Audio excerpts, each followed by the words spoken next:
बहनों और भाइयों, दिसंबर 2021 में आदरणीय प्रधानमंत्री जी ने इस एक्सप्रेसवे का आधारशिला रखी थी।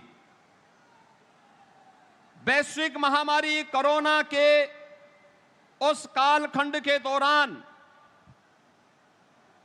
इसके जमीन अधिग्रहण की कार्रवाई करने के साथ ही इस पूरे कार्यक्रम को आगे बढ़ाने और एक समय सीमा के अंदर इसे पूरा करने का विजन आदरणीय प्रधानमंत्री जी ने जो उत्तर प्रदेश को दिया और पूरे देश के अंदर आज जब हम नए भारत का दर्शन कर रहे हैं तो उस नए भारत के नए उत्तर प्रदेश में यह आधुनिक इंफ्रास्ट्रक्चर जो हमारे आवागमन को तो सरल बना ही रहा है, बल्कि हमारी अर्थव्यवस्था को भी एक नई ऊंचाई प्रदान कर रहा है। और ये तब हो पाया है जब प्रधानमंत्री जी के विजन को उनके मार्गदर्शन पर चलते हुए स्पष्ट नीति और साफ नियत से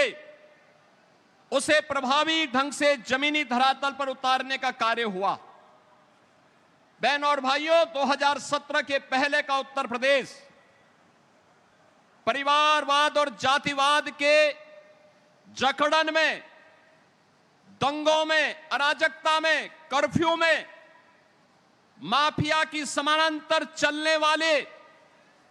उस अराजकता भरे माहौल में विकास की, रोजगार की, नए निवेश की कोई कल्पना भी नहीं कर सकता था। और आज मुझे बताते हुए प्रसन्नता है कि पिछले 9 वर्ष के अंदर डबल इंजन सरकार का परिणाम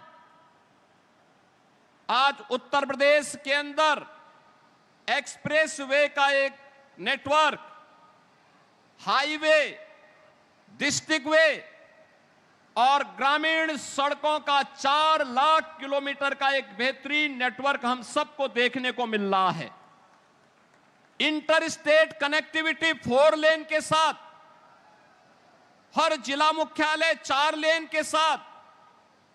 हर ब्लॉक और तहसील मुख्यालयों को 4 लेन और 2 लेन की सड़कों के साथ जोड़ करके 7 सिटी में मेट्रो और देश की पहली रैपिड रेल आदरणीय प्रधानमंत्री जी ने पिछले दिनों दिल्ली मेरठ के बीच में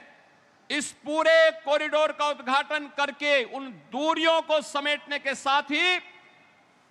उत्तर प्रदेश की इस अनलिमिटेड पोटेंशियल को आगे बढ़ाने के लिए जो कार्य किया है, आज वह जमीनी धरातल पर डबल इंजन सरकार की ताकत के रूप में, एक्सप्रेसवे के रूप में, रैपिड रेल के रूप में, इनलैंड वाटरवे के रूप में, मेट्रो के रूप में, रेलवे के डेडिकेटेड फ्रेट कॉरिडोर के रूप में हम सबको देखने को मिल रहा है। उत्तर प्रदेश के अंदर केवल यह एक्सप्रेसवे हमारी दूरी को ही कम नहीं कर रहे हैं, बल्कि इन सभी पे डिफेंस मैन्युफैक्चरिंग कॉरिडोर जो आदरणीय प्रधानमंत्री जी ने यूपी के लिए स्वीकृत किया था वह भी है। और साथ साथ उत्तर प्रदेश के अंदर इन एक्सप्रेसवे के माध्यम से अन्नदाताओं, किसानों की उन्नति के ये एक्सप्रेसवे बने हैं, युवाओं के रोजगार के एक्सप्रेसवे बने हैं, आस्था और संस्कृति के एक्सप्रेसवे हैं और प्रदेश की समृद्धि के एक्सप्रेसवे बन रहे हैं। ये एक्सप्रेसवे 27 स्थानों पर integrated industrial cluster and logistic hub develop करने की कार्रवाई भी तेजी के साथ आगे बढ़ी है। अगर हम केवल गंगा एक्सप्रेसवे पर देखेंगे, 594 किलोमीटर का यह लंबा एक्सप्रेसवे, जिस पे केवल एक्सप्रेसवे पर ही हम लोगों ने 18,000 एकड़ लैंड अन्नदाता किसानों से लिया है। और इस पर बनने वाले जो इंडस्ट्रियल क्लस्टर और लॉजिस्टिक हम हैं, इनमें भी लगभग 7,000 एकड़ लैंड अलग अलग स्थानों पर लेकर के नए निवेश और उसके माध्यम से नौजवानों के लिए नए रोजगार की संभावनाओं को भी आगे बढ़ाने का कार्य किया है। आज जिन 12 जनपदों में मेरठ से लेकर प्रयागराज तक विस्तृत इस एक्सप्रेस वे पर 12 जनपदों के जिन 1 लाख से अधिक किसानों ने लैंड उपलब्ध करवाने में अपना योगदान दिया है, मैं उन सभी अन्नदाता किसानों के प्रति भी हृदय से आभार व्यक्त करता हूं, जिन्होंने जो भी लैंड एक्विजिशन की पॉलिसी है उसके अंतर्गत इस पूरे अभियान को विकास हो, उत्तर प्रदेश के अनलिमिटेड पोटेंशियल को प्रधानमंत्री जी के विजन के अनुरूप विकसित भारत